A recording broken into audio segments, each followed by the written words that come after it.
ताडोबातल्या वाघिणीची चाल म्हणजे अमेरिकेला थोड्याच वेळात अवघ्या काही क्षणात त्यांचे नवे राष्ट्राध्यक्ष मिळणार आहेत. 46वे राष्ट्राध्यक्ष म्हणून जो बायडन शपथ घेणार आहेत, तर कमला हॅरिस या उपाध्यक्षपदाच्या शपथ घेतील. अमेरिकेमध्ये अवघ्या काही तासात सत्तांतर होणार. जो बायडन अध्यक्षपदाची शपथ घेणार असून कमला हॅरिस या पहिल्या महिला उपाध्यक्ष असतील. हॅरिस या उपाध्यक्षपदी विराजमान होणाऱ्या पहिल्या भारतीय आणि आफ्रिकन वंशीय देखील आहेत. मावळते अध्यक्ष डोनाल्ड ट्रम्प यांनी व्हाईट हाऊसमधून गाशा गुंडाळलेला आहे. अध्यक्ष या नात्यानं लष्कराकडून शेवटची मानवंदना स्वीकारून ते एअरफोर्स वन मधून फ्लोरिडाकडे रवानाही झाले. आजच्या शपथविधीसाठी राजधानी वॉशिंग्टन डीसी मध्ये कडेकोट पोलीस बंदोबस्त ठेवण्यात आलेला आहे. 1000 निमंत्रितांच्या उपस्थितीत हा सोहळा सध्या पार पडतोय. आणि याच विषयी बोलण्यासाठी आपल्या झी24 तासच्या स्टुडिओत आलेले आहेत आंतरराष्ट्रीय विषयांचे अभ्यासक हेमंत देसाई सर. सर, आपलं स्वागत झी24 तासच्या या स्टुडिओत. सर, या शपथविधी सोहळ्याचं वेगळेपण नेमकं काय? या शपथविधी सोहळ्याचं वेगळेपण म्हणजे भारताच्या दृष्टीने मुख्य म्हणजे कमला हॅरिस या उपाध्यक्ष असणं. आणि आज हा शपथविधी सोहळा होण्यापूर्वी त्यांनी जो व्हिडिओ पोस्ट केलेला आहे त्यामध्ये त्यांनी असं म्हटलेलं आहे की माझ्या अगोदर ज्या ज्या महिलांचा जन्म झाला, ज्या ज्या महिला या जगात आल्या, त्यांना माझा सलाम. आणि मुख्य म्हणजे माझ्या आईला, जी अनेक वर्षांपूर्वी भारतातून तिथे आली, पहिली कृष्णवर्णीय वंशाची महिला, नंतर आपल्या दृष्टीने भारतीय मूळ वंशाच्या म्हणजे त्यांच्या मातोश्री आहेत, आशियाईसुद्धा आशियामधल्या ते आहेत. या दृष्टिकोनातनं पहिली आणि अमेरिकेची पहिली महिला उपाध्यक्ष आणि तीसुद्धा भारतीय वंशाची असणं ही आपल्या दृष्टीने आनंदाची गोष्ट आहे. यामुळे लगेच भारत आणि अमेरिका संबंध अगदी घट्ट होणार आहेत पहिल्यापेक्षा अधिक, असं काही मानण्याचं कारण नाही. दुसरी गोष्ट म्हणजे डोनाल्ड ट्रम्प हे नेहमीसारखे अध्यक्ष नव्हते. रिपब्लिकन आणि डेमोक्रॅटिक पक्षाचे अध्यक्ष एकदा हे एकदा ते असे होत असतात. पण सर्व नियमांना फाटा देऊन, सर्व संकेत आणि परंपरांना छेद देऊन अमेरिकेची मान शर्मेनी खाली घालवणारा अध्यक्ष, जो आज शपथविधी सोहळ्याला सुद्धा हजर राहिला नाही. ज्यांनी जो बायडन जे आता अध्यक्ष झालेले होत आहेत त्यांना शुभेच्छा देताना त्यांचं नावही घेण्याचं टाळलं. त्यांना शुभेच्छा दिल्या पण बायडन यांचं नाव त्यांनी घेतलं नाही. अशा प्रकारच्या प्रथा परंपरा ज्या आहेत त्या कधीही त्याचं उल्लंघन झालं नव्हतं. एकदाच अमेरिकेचे जे पूर्वाध्यक्ष आहेत ते सूत्र नवीन अध्यक्षाला देण्यासाठी या अगोदर एकदाच असं घडलेलं होतं. पण त्यावेळी ज्या गोष्टी घडल्या नाहीत त्या यावेळी घडल्या, कारण संसदेवरती एक प्रकारे हल्ला घडवून आणण्याचं काम आपल्या समर्थकांमार्फत या अध्यक्षांनी घडवून आणलं. आणि इतका खोटारडा अध्यक्ष म्हणजे त्यांचा किती खोटेपणा त्यांनी केला याची स्टॅटिस्टिक्स उपलब्ध आहे. इतका खोटारडा अध्यक्ष अमेरिकेच्या इतिहासात झाला नाही. हा एक प्रकारचा काळा अध्याय होता, तो समाप्त झाला. आणि यामुळे केवळ अमेरिकन आनंदात नाही, सगळं जग आनंदात आहे असं मला वाटतं. अगदी. आणि आपल्यासोबत आंतरराष्ट्रीय विषयांचे अभ्यासक शैलेंद्र देवळाणकर देखील जोडले गेलेले आहेत. शैलेंद्र सर, तुमचंही स्वागत झी24 तासच्या या कार्यक्रमामध्ये. शैलेंद्र सर, आपण कसं बघता या शपथविधीकडे? आपली पहिली प्रतिक्रिया. मला असं वाटतं की हा शपथविधी अनेक दृष्टिकोनातून ऐतिहासिक अशा स्वरूपाचा आहे. कारण हा अमेरिकेच्या 244 वर्षांच्या लोकशाही विकासाच्या परंपरेमध्ये अनेक परंपरा हा मोडीत काढणारा अशा स्वरूपाचा हा शपथविधी असं आपल्याला म्हणावं लागेल. विशेष म्हणजे या शपथविधीला जसं यापूर्वी देखील 2016 मध्ये जेव्हा डोनाल्ड ट्रम्प यांनी 20 जानेवारीला शपथ घेतली होती त्यावेळेला लाखो लोकांसमोर हा शपथविधी कार्यक्रम होतो. पण पहिल्यांदा असं होतंय की ज्या ठिकाणी सिक्युरिटी गार्डची संख्या ही लोकांपेक्षा जास्त आहे. म्हणजे आज साधारणतः 25,000 नॅशनल गार्ड तिथं आहेत. तसंच 6 जानेवारीला अमेरिकन काँग्रेसवरती हल्ला झालेला होता, त्यामुळे तशा प्रकारचं कोणता एखादं घातपाती कृत्य होऊ शकतं का, एक थोडं भीतीचं, थोडं संशयाचं, थोडं असुरक्षिततेचं वातावरण आहे. नुकतंच या 25,000 12 सिक्युरिटी गार्ड्सला तात्काळ वॉशिंग्टन डीसी मधनं बाहेर काढण्यात आलेलं आहे. कारण ते ट्रम्प समर्थक होते आणि त्यांच्याकडनं खुद्द एक घातपात होण्याची शक्यता होती. याच्यातनं एक गोष्ट प्रतिबिंबित होती की अमेरिका हा किती डिवायडेड झालेला आहे. म्हणजे मी आज सकाळपासून अनेक अमेरिकेच्या न्यूज चॅनलचे कार्यक्रम पाहत होतो. ज्या पद्धतीचे वादविवाद हे चाललेले आहेत, अकॅडमिशियन्स असतील, एक्सपर्ट्स असतील आणि अत्यंत टोकाचे मतभेद झालेले आहेत. याच्यातनं अमेरिका हा पूर्णपणे डिवायडेड आहे. आणि अशा डिवायडेड अमेरिकेचं नेतृत्व हे आता बायडेन यांना करायचं आहे. त्यामुळे बायडेन यांच्यासाठी हा अत्यंत चॅलेंजिंग अशा स्वरूपाचा जॉब आहे. परंतु काही डेमोक्रॅट लोकांचं असंही म्हणणं आहे, त्यांचा बायडेन यांच्या कॅपॅबिलिटीवरती विश्वास आहे. ते असं म्हणतात की बायडेन ह्या डिवायडेड अमेरिकेला युनाईट सुद्धा करू शकतील आणि तशा प्रकारची क्षमता त्यांच्यामध्ये आहे. परंतु हे विसरून आपल्याला चालणार नाहीये की या निवडणुकीमध्ये 80 मिलियन वोट्स हे जर बायडेन यांना पडले असतील तर 72 मिलियन वोट्स हे ट्रम्प यांना पडलेले आहेत. आणि आज सकाळी ट्रम्प यांचं जे फेअरवेल स्पीच झालं, ज्यामध्ये ट्रम्प नेहमी कोणत्या ना कोणत्या रूपाने पुन्हा येण्याची शक्यता आहे अशा स्वरूपाचं वक्तव्य किंवा सुतोवाच पण त्यांनी केलेला आहे. त्यामुळे ट्रम्प हा व्यक्ती जरी गेलेला असला तरी ट्रम्पिझम ही आयडिओलॉजी जी आहे, ही आयडिओलॉजी अजूनही लोकांच्या मनामध्ये भीती करून आहे. तिचं अजूनही राज्य आहे आणि बायडेन यांना येत्या काळामध्ये या आयडिओलॉजीचा सामना करावा लागणार आहे. हे एक अत्यंत महत्वाची बाब आहे. आणि सगळ्यात महत्वाचं म्हणजे अशा स्वरूपाचे काही न्यूज मी रिपोर्ट बघत होतो आणि काही संकेत येत होते की ज्यानुसार बायडेन हे पहिल्याच दिवशी म्हणजे राष्ट्राध्यक्ष बनल्यानंतर 15 एक्झिक्युटिव्ह ऑर्डर साईन करणार आहेत. आणि ज्याच्यामधली पहिली ऑर्डर ही मेक्सिकन वॉल जो प्रकार होता, ज्यासाठी $1 मिलियन हे ट्रम्पने खर्च केलेले होते, त्यामुळे त्यांना ते खारिज करणारं हा एक्झिक्युटिव्ह ऑर्डर असेल. त्याचप्रमाणे काही मुस्लिम देशामधल्या लोकांना अमेरिकेत येण्याविषयी बंदी हा जो होता त्याला खारिज केलं जाईल. तिसरं म्हणजे विश्व आरोग्य संघटनेमधनं अमेरिका जो बाहेर पडला होता, त्या विश्व आरोग्य संघटनेमध्ये अमेरिका पुन्हा जॉईन होण्यासाठी एक एक्झिक्युटिव्ह ऑर्डर काढली जाणार आहे. त्यामुळे बायडेन हे पहिल्या दिवसांमध्ये ट्रम्प यांनी केलेले अशा अनेक कृत्य की ज्यामुळे अमेरिकेच्या ग्लोबल कमिटमेंट ज्या होत्या त्या कमिटमेंटवरती तडा गेलेला होता, त्या पूर्ववत करण्याचा प्रयत्न करतील.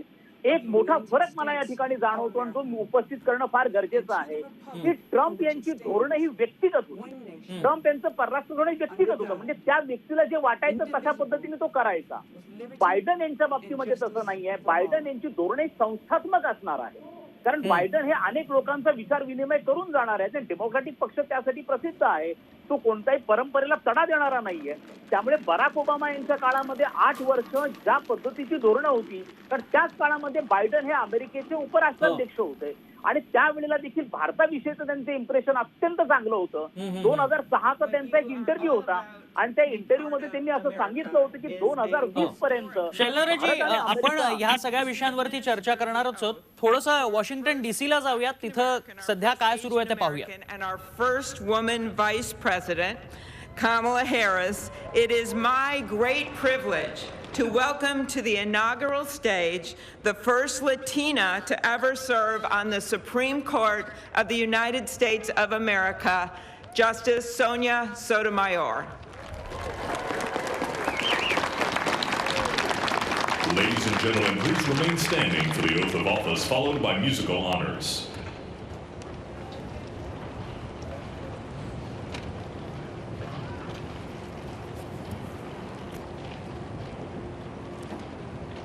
Please raise your right hand and repeat after me.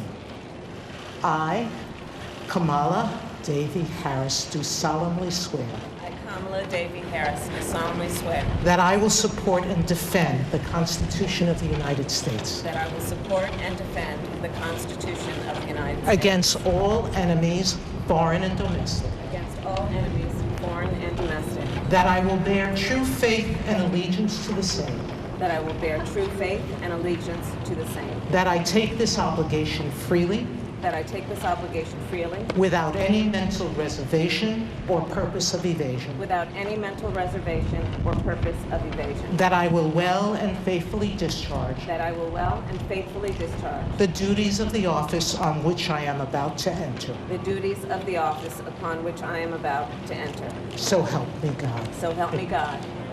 Congratulations.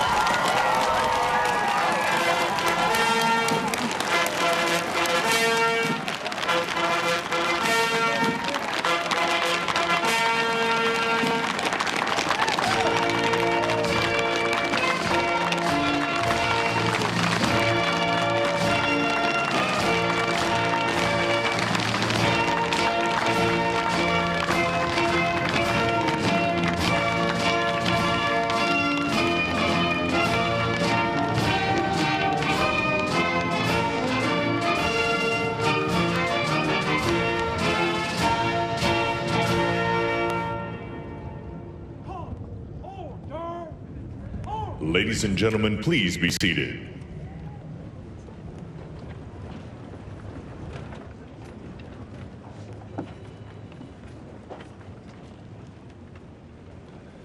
Please welcome Jennifer Lopez to perform This Land Is Your Land and America the Beautiful, accompanied by members of the President's Own United States Marine Band.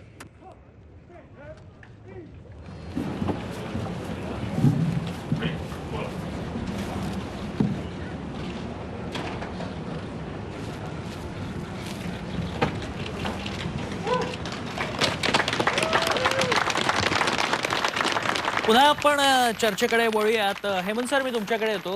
सध्या ही inaugural stage सुरू आहे. Inaugural stage म्हणजे नेमकं काय होतं, काय सगळी ही पद्धत असते? हा शपथविधी सोहळा हा म्हणजे आपल्यासारखाच पण आपल्यापेक्षा अधिक भव्य दिव्य असतो. आणि या शपथविधी सोहळ्याचं वैशिष्ट्य म्हणजे गेल्या 25 वर्षातले जे पूर्वाध्यक्ष आहेत ते याला हजर आहेत. आणि दुसरं म्हणजे त्याच्या अगोदर जे कॅथेड्रलमध्ये कार्यक्रम झाला त्यामध्ये दोन्ही पक्षाचे जे प्रमुख नेते होते ते एकत्रपणे हजर होते. म्हणजे अमेरिकेमध्ये अनेकदा असं असतं की काँग्रेसमध्ये एकाचं बहुमत, सिनेटमध्ये एकाचं बहुमत, आणि त्यामुळे मोठं संघर्ष, मतभेद होतात. पण मतभेद असले तरी अशा प्रकारचं टोकाचे मतभेद नसतात जे गेल्या 4 वर्षात झाले होते. हे विशेषतः ज्या सभाध्यक्ष आहेत नॅन्सी पेलोसी यांच्याबरोबर जे मतभेद झाले, तीव्र मतभेद होते. एक तर महाभियोगाची कारवाई 2 वेळा ज्यांच्यावरती झाली असे हा अध्यक्ष. आणि मगाशी ज्याचा महत्त्वाचा गोष्ट आहे म्हणजे काय काय पॉलिसीज बदलू शकतात. मी आता देवळणकर जे सांगत होते त्याच्यामध्ये एक ॲडिशन करायला लागेल ती अशी की अमेरिकेने डोनाल्ड ट्रम्प यांच्या काळामध्ये जे जागतिकीकरणाला पूरक नेतृत्वाची भूमिका ज्या अमेरिकेने स्वीकारली त्या अमेरिकेने अनेक जागतिक करारामधनं माघार घेण्यास सुरुवात केली. अमेरिकेने इराणशी असलेले संबंध अणुकरार मोडीत काढला. त्यामुळे इराणशी अतिशय टोकाचे मतभेद निर्माण झाले अमेरिकेचे. दुसरी गोष्ट म्हणजे अमेरिकेने जागतिक आरोग्य संघटनेमधनं सुद्धा चीनमधनं अंग काढून घेतलं. चीनशी मतभेद झाले त्यामुळे. आणि अनेक अन्य करारामधनं सुद्धा अंग काढून घेतलं जे यापूर्वी अशा प्रकारे कुठल्याही अध्यक्षाने केलेलं नव्हतं. उलट वेगवेगळ्या करारामध्ये सामील होण्याची भूमिका होती. ज्यामध्ये सगळ्यात महत्त्वाचं म्हणजे पॅरिस करारामधून जो हवामान बदलाचा करार त्यामधनं बाहेर पडणं हे अतिशय घातक होतं. म्हणजे ज्या अमेरिकेने प्रदूषणाचं नियंत्रण आणण्यासाठी स्वतःहून पुढाकार घ्यायला पाहिजे होता तो पुढाकार न घेता उलट अंग काढून घेणं हे म्हणजे पूर्णपणे प्रतिगामी अशा स्वरूपाची भूमिका होती जी पूर्वी रिपब्लिकन पक्षाच्या पूर्वीच्या अध्यक्षांनी सुद्धा घेतली नव्हती. आणि दुसरं म्हणजे ओबामा जेव्हा अध्यक्ष झाले तेव्हा पहिल्यांदा त्यांनी काय काम केलं तर पहिल्यांदा त्यांनी मुस्लिम देशांमधल्या लोकांना उद्देशून भाषण केलं की त्यावेळी इराक आणि अफगाणिस्तान या सगळ्या आणि वर्ल्ड ट्रेड सेंटरवरच्या हल्ल्यामुळे जे मुस्लिम देश आणि अमेरिका यांच्यामध्ये एक दरी निर्माण झाली होती ती सांधण्याचा प्रयत्न करण्यासाठी पहिल्यांदा संबोधित केलं मुस्लिम देशांना. डोनाल्ड ट्रम्प याने आल्या 7-8 मुस्लिम देशांमधनं येणाऱ्या सर्व पर्यटकांवर नागरिकांवर संपूर्ण बंदी आणली. आणि त्यामुळे त्यांनी अतिशय वाईट अशा प्रकारचा मेसेज देण्याचं काम केलं आणि कटुता वाढवण्याचं काम केलं. तसंच मेक्सिकन जी वॉर आहे त्यामुळे बाहेरून जे आलेले जे मेक्सिकोमधनं आलेले किंवा बाहेरचे जे सगळे लोक असतात ते गुंड, मवाली, चोर, दरोडेखोर आहेत असं समजायचं. आणि त्यांना त्यांच्याकडे संशयाने द्वेषाने चेहरा तयार केला गेला किंवा असं एक चित्र तयार केलं गेलं त्यावेळेला. आपण थोडंसं थांबूयात. पुन्हा एकदा जाऊयात वॉशिंग्टन DC इथं प्रसिद्ध गायिका जेनिफर लोपेज ही गात होती.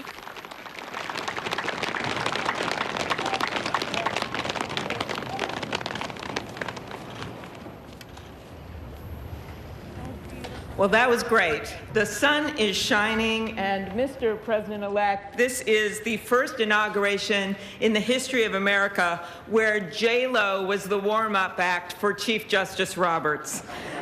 With that, it is now my distinct honor to introduce the Chief Justice of the Supreme Court of the United States, John Roberts, to administer the presidential oath to the next President of the United States, Joseph R. Biden.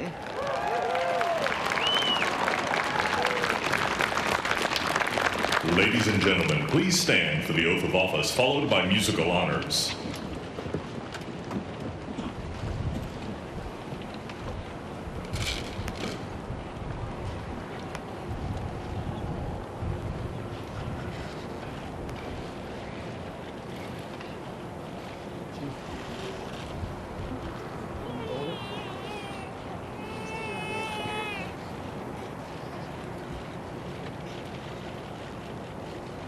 Please raise your right hand and repeat after me. I, Joseph Robinette Biden Jr., do solemnly swear I, Joseph Robinette Biden Jr., do solemnly swear that I will faithfully execute that I will faithfully execute the office of President of the United States the office of President of the United States and will, to the best of my ability, to the best of my ability, preserve, protect, and defend preserve, protect, and defend the Constitution of the United States. the Constitution of the United States. So help you God. So help me God. Congratulations, Mr. President.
Ladies and gentlemen, please be seated.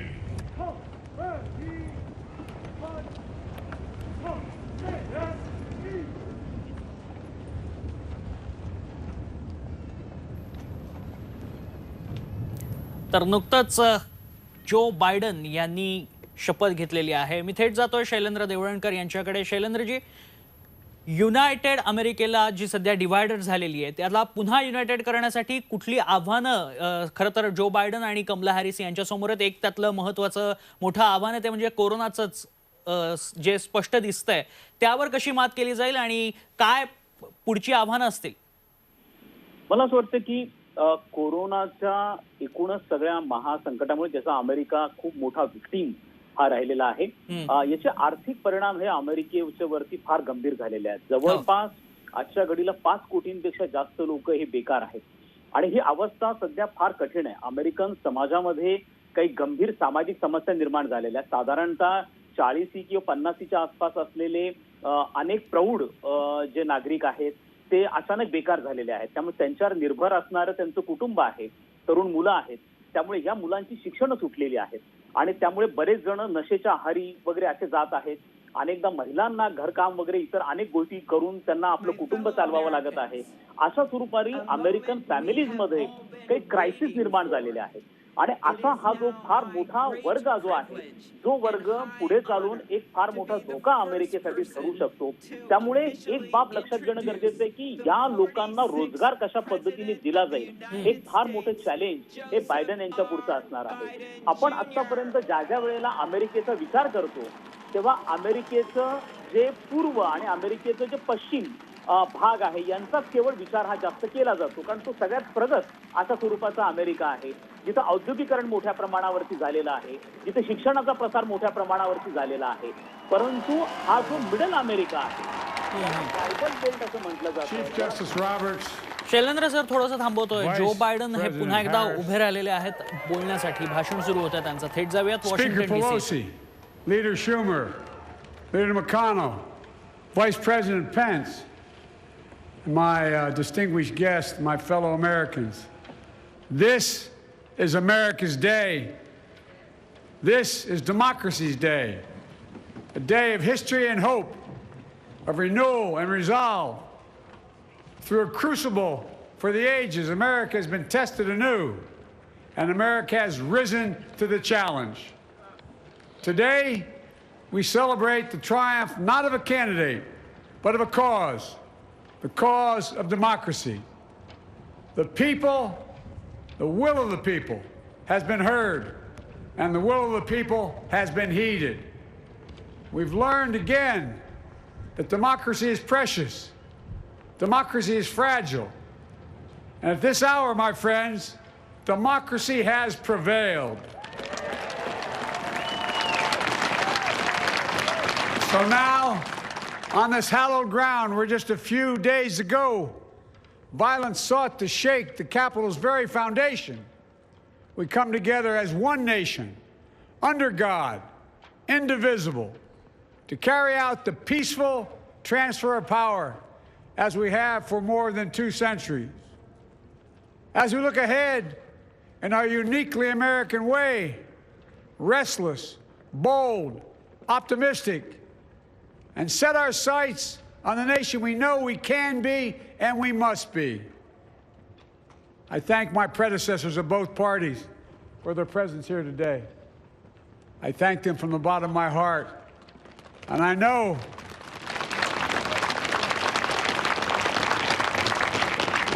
the resilience of our Constitution and the strength of our nation, as does President Carter, who I spoke with last night, who cannot be with us today, but whom we salute for his lifetime in service. I've just taken the sacred oath each of those patriots have taken, the oath first sworn by George Washington. But the American story depends not on any one of us, not on some of us, but on all of us, on we, the people, who seek a more perfect union. This is a great nation. We are good people. And over the centuries, through storm and strife, in peace and in war, we've come so far, but we still have far to go. We'll press forward with speed and urgency, for we have much to do in this winter of peril and significant possibilities.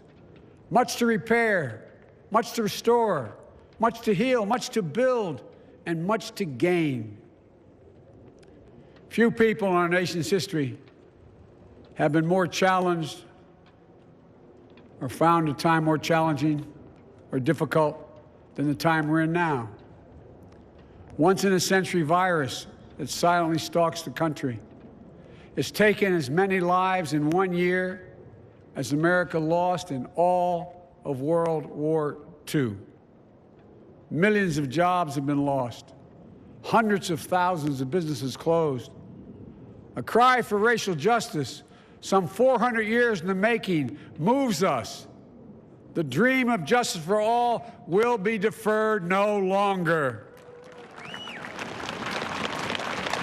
A cry for survival comes from the planet itself, a cry that can't be any more desperate or any more clear. And now, a rise of political extremism, white supremacy, domestic terrorism, that we must confront and we will defeat.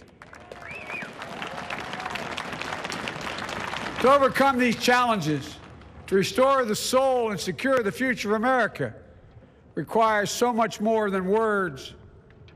It requires the most elusive of all things in a democracy: unity. Unity. In another January, on New Year's Day in 1863, Abraham Lincoln signed the Emancipation Proclamation. When he put pen to paper, the president said, and I quote, "If my name ever goes down into history, it'll be for this act, and my whole soul is in it." My whole soul is in it. Today, on this January day, my whole soul is in this, bringing America together, uniting our people, uniting our nation. And I ask every American to join me in this cause.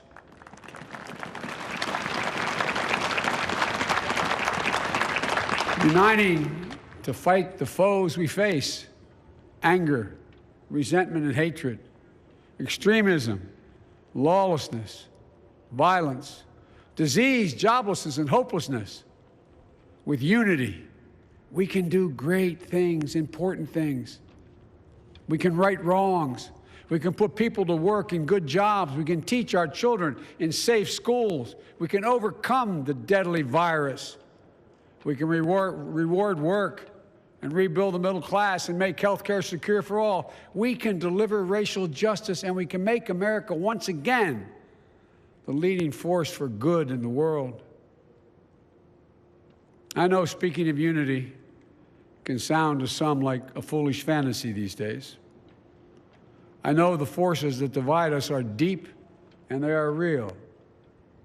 But I also know they are not new. Our history has been a constant struggle between the American ideal that we're all are created equal and the harsh, ugly reality that racism, nativism, fear, demonization have long torn us apart. The battle is perennial, and victory is never assured. Through Civil War, the Great Depression, World War, 9/11, through struggle, sacrifice, and setbacks, our better angels have always prevailed. In each of these moments, enough of us have come together to carry all of us forward. And we can do that now. History, faith, and reason show the way of unity. We can see each other not as adversaries, but as neighbors. We can treat each other with dignity and respect. We can join forces, stop the shouting, and lower the temperature. For without unity, there is no peace, only bitterness and fury. No progress, only exhausting outrage. No nation, only a state of chaos. This is our historic moment of crisis and challenge, and unity is the path forward. And we must meet this moment as the United States of America. If we do that, I guarantee you we will not fail. We have never, ever, ever, ever failed in America when we've acted together. And so today, at this time, in this place, let's start afresh, all of us. Let's begin to listen to one another again, hear one another, see one another, show respect to one another. Politics doesn't have to be a raging fire, destroying everything in its path. Every disagreement doesn't have to be a cause for total war. And we must reject the culture in which facts themselves are manipulated and even manufactured.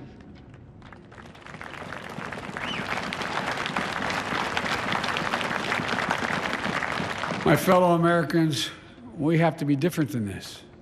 America has to be better than this. And I believe America is so much better than this. Just look around.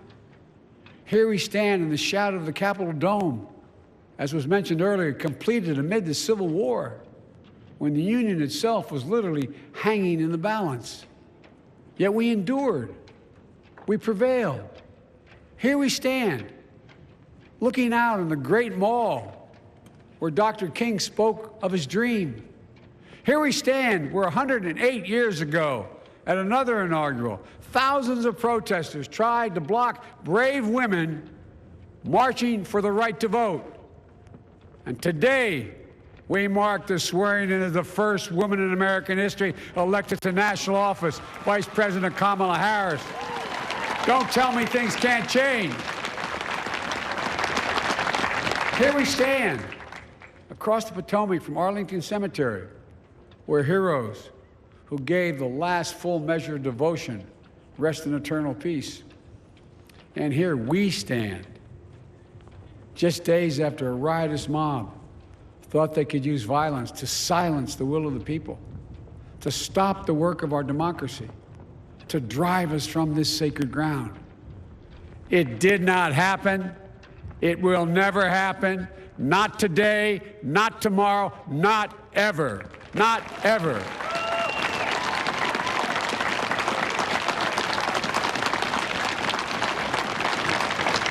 To all those who supported our campaign, I'm humbled by the faith you've placed in us. To all those who did not support us, let me say this. Hear me out as we move forward. Take a measure of me and my heart. And if you still disagree, so be it. That's democracy. That's America. The right to dissent peaceably, within the guardrails of our republic is perhaps this nation's greatest strength. Yet hear me clearly. Disagreement must not lead to disunion. And I pledge this to you.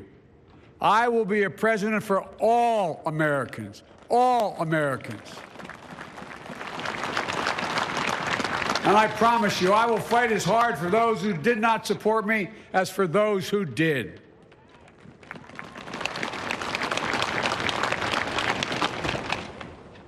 Many centuries ago, St. Augustine, a saint of my church, wrote that a people was a multitude defined by the common objects of their love.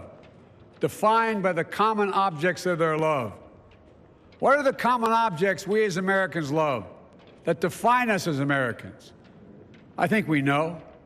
Opportunity, security, liberty, dignity, respect, honor, and yes, the truth. Recent weeks and months have taught us a painful lesson. There is truth and there are lies. Lies told for power and for profit. And each of us has a duty and a responsibility as citizens, as Americans, and especially as leaders. Leaders who have pledged to honor our Constitution and protect our nation, to defend the truth and defeat the lies. Look, I understand that many of my fellow Americans view the future with fear and trepidation. I understand they worry about their jobs. I understand.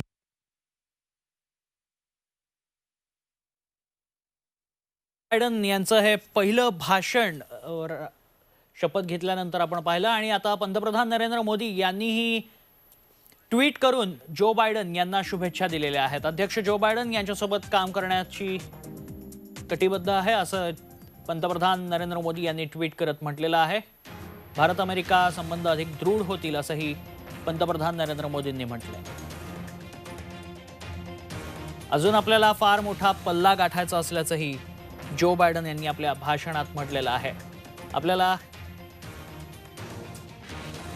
तर Joe Biden यांनी हे पहिलं भाषण केलेलं आहे शपथ घेतल्यानंतर. मी जातोय हेमंत देसाई यांच्याकडे. सर, भाषणाचं जर सार काढायचं झालं आतापर्यंतच्या तर पुन्हा एकदा भाषण सुरू झालेलं आहे. मी तुमच्याकडे येतोच. आपण पुन्हा एकदा जाऊयात. We're willing to stand in the other person's shoes, as my mom would say, just for a moment. Stand in their shoes. Because here's the thing about life. There's no accounting for what fate will deal you. Some days when you need a hand. There are other days when we're called to lend a hand. That's how it has to be. That's what we do for one another. And if we are this way, our country will be stronger, more prosperous, more ready for the future. And we can still disagree. My fellow Americans, in the work ahead of us, we're going to need each other. We need all our strength to persevere through this dark winter. We're entering what may be the toughest and deadliest period of the virus. We must set aside politics and finally face this pandemic as one nation. One nation. And I promise you this, as the Bible says, weeping may endure for a night, but joy cometh in the morning. We will get through this together. Together. Look, folks, all my colleagues I serve with in the House and the Senate up here, we all understand the world is watching all of us today. So here's my message to those beyond our borders. America has been tested, and we've come out stronger for it. We will repair our alliances and engage with the world once again, not to meet yesterday's challenges, but today's and tomorrow's challenges. And we'll lead not merely by the example of our power, but by the power of our example.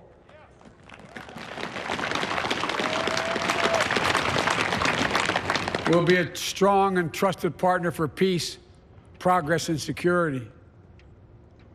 Look, you all know we've been through so much in this nation. And my first act as president, I'd like to ask you to join me in a moment of silent prayer. Remember all those who we lost in this past year to the pandemic. Those 400,000 fellow Americans, moms, dads, husbands, wives, sons, daughters, friends, neighbors, and coworkers. We'll honor them by becoming the people and the nation we know we can and should be. So I ask you, let's say a silent prayer for those who've lost their lives and those left behind, and for our country.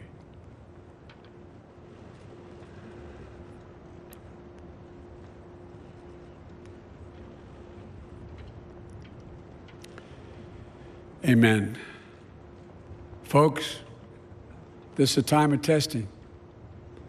We face an attack on our democracy and on truth, a raging virus, growing inequity, the sting of systemic racism, a climate in crisis, America's role in the world. Any one of these would be enough to challenge us in profound ways. But the fact is, we face them all at once, presenting this nation with one of the gravest responsibilities we've had. Now we're going to be tested. Are we going to step up, all of us? It's time for boldness, for there's so much to do. And this is certain. I promise you, we will be judged, you and I, by how we resolve these cascading crises of our era. We will rise to the occasion is the question. Will we master this rare and difficult hour? Will we meet our obligations and pass along a new and better world to our children? I believe we must. I'm sure you do as well. I believe we will. And when we do, we'll write the next great chapter in the history of the United States of America, the American story. A story that might sound something like a song that means a lot to me. It's called American Anthem. There's one verse that stands out, at least for me, and it goes like this. The work and prayers of century have brought us to this day. What shall be our legacy? What will our children say? Let me know in my heart when my days are through. America, America, I gave my best to you.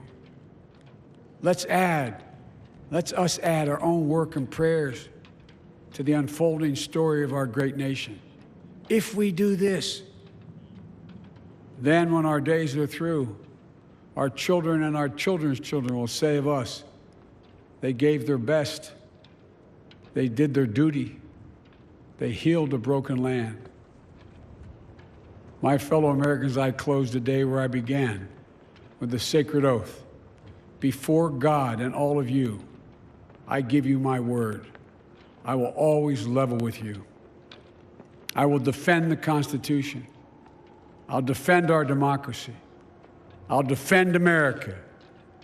And I'll give all of you, keep everything I do in your service, thinking not of power, but of possibilities, not of personal interest, but the public good. And together, we shall write an American story of hope, not fear, of unity, not division, of light, not darkness, a story of decency and dignity, love and healing, greatness and goodness. May this be the story that guides us, the story that inspires us, and the story that tells ages yet to come that we answered the call of history. We met the moment. Democracy and hope, truth and justice did not die on our watch, but thrived. That America secured liberty at home and stood once again as a beacon to the world. That is what we owe our forebears, one another, and generation to follow. So, with purpose and resolve, we turn to those tasks of our time, sustained by faith, driven by conviction, and devoted to one another and the country we love with all our hearts. May God bless America, and may God protect our troops. Thank you, America.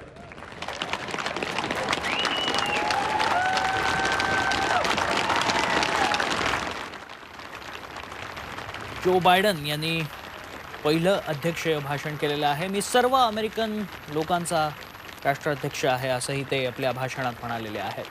Biden अमेरिकेचे 46वे राष्ट्राध्यक्ष झालेले आहेत. सर्व जगाच्या नजरा आपल्यावर आहेत असंही त्यांनी म्हटलं. Ladies and gentlemen, please be seated.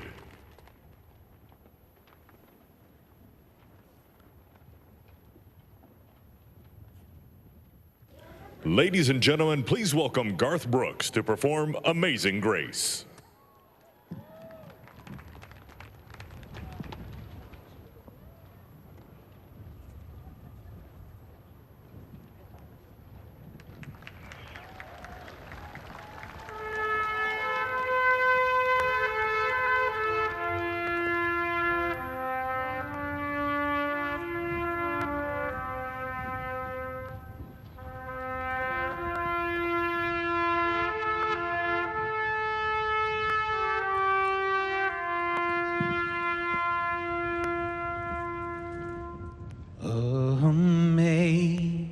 Amazing grace, how sweet the sound that saved a wretch like me. I once was lost, but now I'm found. Was blind, but now I see. When we've been there. तर Joe Biden यांनी आपलं पहिलं भाषण केलेलं आहे. मी येतोय Hemant सरांकडे. Hemant sir, या भाषणाचा जर सार काढायचं झालं आणि डिवायडेड अमेरिकेला युनायटेड करण्यासाठी आता बायडन यांच्यासमोर काय नवी आव्हानं असतील? थोडक्यामध्ये भाषणाचा जो गाभा आहे तो सांगणं आवश्यक आहे. म्हणजे त्यांनी म्हटलं की हिलिंगची गरज आहे, बाम लावण्याची गरज आहे अमेरिकेला. जो अमेरिका पूर्णपणे विभाजित झाला होता, गोरे आणि काळे, अमेरिकन आणि अन्य देश, स्त्री आणि पुरुष, आणि वेगवेगळ्या पद्धतीने अल्पसंख्याकांच्या विरुद्ध हल्ले होत होते, बोललं जात होतं. हे संपूर्ण डिव्हिजन जे आहे ती आता जाईल आणि युनायटेड स्टेट्स ऑफ अमेरिकाचे नावे ते खऱ्या अर्थाने आपल्याला साध्य करायचं आहे. आणि जे माझ्याबरोबर नाही, ज्यांनी मला मतं दिले नाहीत, ते सुद्धा माझे आहेत. आणि आपण एकत्र मिळून आपल्या मुलांसाठी चांगलं भविष्य निर्माण करायचं आहे असं ते म्हणाले. आणि हे अतिशय आश्वासक अशा प्रकारचे शब्द होते. तुम्हाला आठवण म्हणून सांगतो की ओबामा म्हणाले होते की वी कॅन, असा त्यांनी एक दिला होता. वी कॅन म्हणजे आपण करू शकतो काही. आणि त्याच्या अगोदरच्या काळामध्ये अर्थव्यवस्था अतिशय अडचणीत आलेली होती. युद्धामुळे संपूर्ण जग एका संकटात सापडलं होतं, मंदीचं संकट होतं. यांनी अमेरिका फर्स्ट असं ट्रम्प यांनी सांगितलं. आणि अमेरिका फर्स्ट असं म्हणताना इतर देश आणि इतर लोक यांना संपूर्णपणे त्यांनी बाजूला केलं आणि एक प्रकारचं पूर्णपणे विभाजित अमेरिकेचंच एक प्रकारची फाळणी झाली होती. आत्ताची जी याच्या पुढची आव्हानं आहेत ते त्यांनी पहिल्यांदाच सांगितलं की आम्ही ज्या ज्या ठिकाणी ज्या ज्या करारात बाहेर पडलेले होतो ते करार त्या परत आम्ही त्याच्यामध्ये जाणार आहोत असं त्यांनी सांगितलं. अगदी.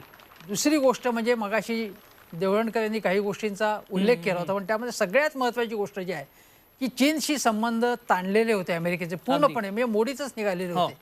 ते चीनशी संबंध आता सुधारण्याकडे वाटचाल सुरू होण्याची शक्यता, कारण जे संघर्षामुळे काही साध्य होत नाही. ट्रेड वॉर सुरू झालं चीन बरोबर आणि त्याचा जगाच्या अर्थकारणावरती अगदी भारतावरती सुद्धा परिणाम झाला. ते चीनशी संबंध सुधारणं ही अतिशय महत्त्वाची गोष्ट असेल. अगदी अगदी खरं आहे. हेमंत सर, आपण ह्या सगळ्या मुद्द्यांवरती चर्चा करूयात, विस्तृत चर्चा करणार आहोत. एक छोटासा ब्रेक घ्यायचा आहे आपल्याला. एका ब्रेक नंतर पुन्हा एकदा ही चर्चा आपण सुरू ठेवणार आहोत. एक छोटासा ब्रेक, लगेचच परत होतो.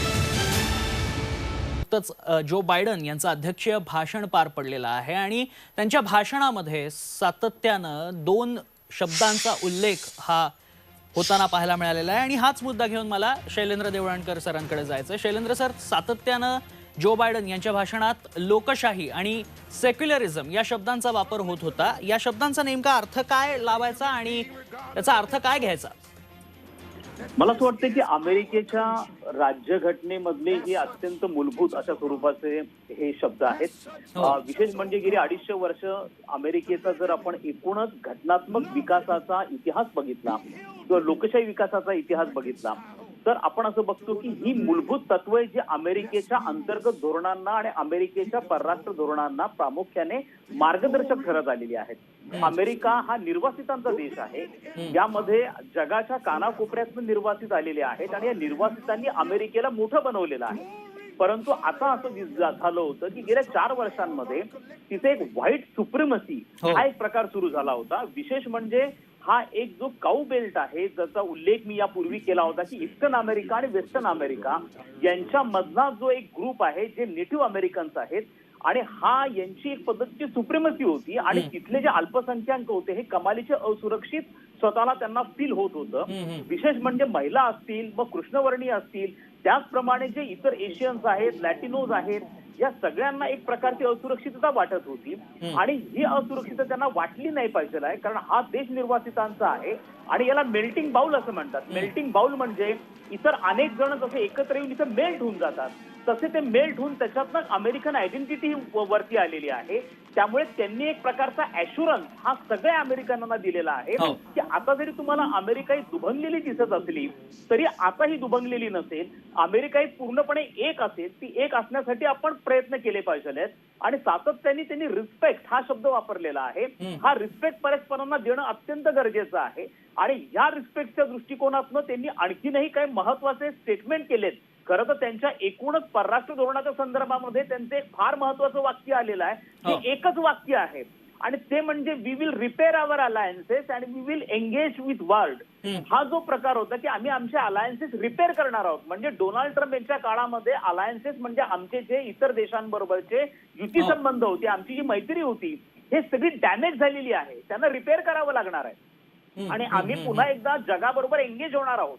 हे एंगेज हा शब्द जो वापरलेला आहे हा अत्यंत महत्वाचा आहे कारण याच्यामध्ये जसं डोनाल्ड ट्रम्प यांच्या काळामध्ये ट्रान्स पॅसिफिक पार्टनरशिप असेल विश्व आरोग्य संघटना असेल युनेस्को असेल इराण न्यूक्लिअर डील असेल अशा अनेक करारांमधनं अमेरिका बाहेर पडला होता आणि यामुळे एक सत्तेची पोकळी निर्माण झाली होती आणि ही पोकळी चीन भरून काढत होता. त्यामुळे आता अमेरिकेला पुन्हा एकदा जागतिक सत्ता समतोल असेल किंवा प्रादेशिक सत्ता समतोल असेल हे टिकवण्यासाठी अमेरिकेची जी पारंपरिक भूमिका होती जबाबदारी होती ती पार पाडण्यासाठी अमेरिका आपल्या ग्लोबल कमिटमेंट ज्या आहेत त्या पुन्हा एकदा त्याला वचनबद्ध राहील हे देखील त्यांनी सांगितलेलं आहे. त्याचप्रमाणे त्यांनी अब्राहम लिंकन यांचं उदाहरण दिलेलं आहे. अब्राहम लिंकन यांनी ज्या काळामध्ये अमेरिकेमध्ये यादवी युद्ध घडलेलं होतं कृष्णवर्णीय आणि त्याच त्यांच्या विरोधामध्ये जे व्हाईट तिथले होते आणि त्यावेळेला अब्राहम लिंकन यांनी पुन्हा एकदा अमेरिकेला एकत्रित करण्याचा जो विडा उचललेला होता तशाच प्रकारचा विडा बायडन यांना उचलायचा आहे. त्यांनी त्यामध्ये सांगितलं होतं की जर इतिहासाने मला लक्षात ठेवलं तर मी माझं हृदय माझं पूर्ण सोल याच्यामध्ये इन्व्हॉल्व्ह करेल आणि मी पुन्हा एकदा इतिहासाला अशा प्रकारे स्मरणात राहील. बायडन यांना अमेरिकेला एकत्रित करून पुन्हा एकदा इतिहासामधनं अमेरिकेला स्मरणात राहायचं आहे. त्यामुळे त्यांचं एकूणच स्पीच मला अत्यंत प्रॉमिसिंग वाटतं आशावादी वाटतं आणि ते अमेरिकेच्या अंतर्गत धोरणावरतीच जास्त बोललेले आहेत. ते परराष्ट्र धोरणाविषयी फारसं बोलले नाहीयेत कारण अमेरिकेला त्यांची प्रथम अंतर्गत विस्कटलेली घडी पहिले व्यवस्थित करावी लागणार आहे. कारण आज अमेरिका जी इतर देशांमध्ये लोकशाही नाही म्हणून त्यांच्यावरती आर्थिक निर्बंध टाकत होती आज त्याच अमेरिकेमध्ये लोकशाहीचे जे फाउंडेशन्स आहेत त्याला तडे जाताना आपण बघतो आहोत. त्यामुळे अमेरिकेला अमेरिकेचीच लोकशाही पहिले व्यवस्थित करावी लागणार आहे. त्या दृष्टिकोनातून त्यांचं हे जे भाषण होतं हे अमेरिकेची अंतर्गत घडी जी विस्कटलेली आहे ती पूर्ववत करण्यासाठी कसे प्रयत्न केले जातील आणि सगळ्यांनी एकत्रपणे येऊन हे कसं सिद्ध करायचं आहे अशा प्रकारचं भावनिक आव्हान करणारं त्यांच्या स्वरूपाचं त्यांचं स्पीच होतं. अगदी हाच मुद्दा घेऊन मला हेमंत सरांकडे यायचं. हेमंत सर, अंतर्गत विस्कटलेली घडी तर आहेच आहे पण परराष्ट्र धोरणही तितकंच महत्वाचं. जसं तुम्ही मगाशी पण म्हणाला होतात की जे विस्कटलेले संबंध होते इतर देशांशी ते सुधारण्याचा प्रयत्न कुठेतरी बायडन हे करतील आणि भारताच्या दृष्टीने देखील ते कितपत अनुकूल असतील. भाषणाचा उल्लेख करताना पहिल्यांदा सांगायला पाहिजे की we shall write American story असं म्हणाले. आणि ती स्टोरी हिलिंगची असेल आणि द्वेषाची नसेल. हे अतिशय आश्वासक अशा प्रकारचं हे आहे.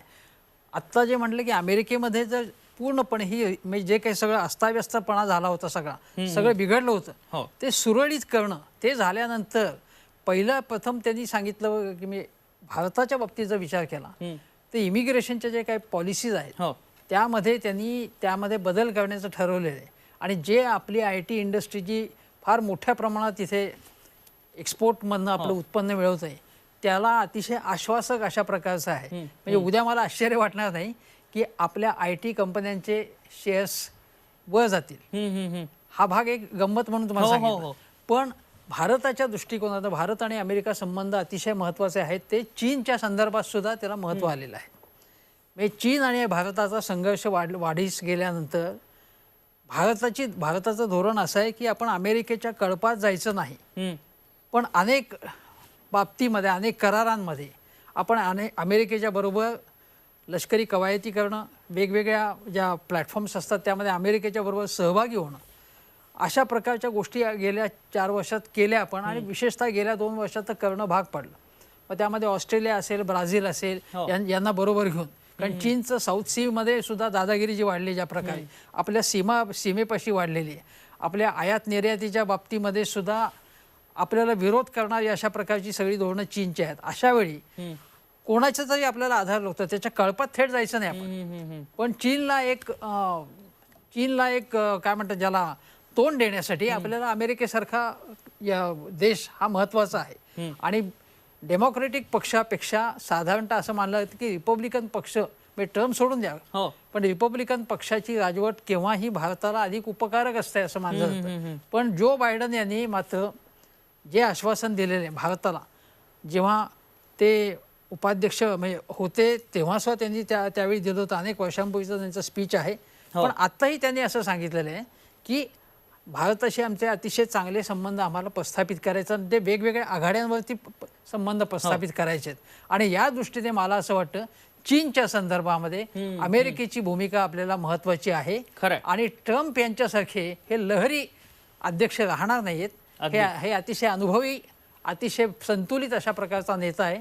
त्यामुळे आपण जरी हावडी मोदी करून अबकी बार ट्रम्प सरकार असं म्हटलं असलं तरी आता बायडन यांच्याशी संबंध प्रस्थापित करणं हे अतिशय महत्त्वाचं आहे. अगदी खरं आहे. आणि बायडन यांचा हा काही प्रवास सोपा नव्हता. मग त्यांचं पावसातलं भाषण असेल जे गाजलं, असा अनेक टप्पे पार करत बायडन ह्या ठिकाणी पोहोचलेले आहेत. आणि आज त्यांनी अध्यक्षीय भाषणही केलेलं आहे. आपल्यासोबत हेमंत देसाई आणि शैलेंद्र देवळणकर हे मान्यवर या चर्चेत सहभागी झाले होते, त्यांचे आभार. आणि या खास कार्यक्रमात इथेच थांबतोय. तुम्ही पाहत राहा झी 24 तास. रहा एक पाऊल पुढे. ताडोबातल्या वाघिणीची चाल म्हणजे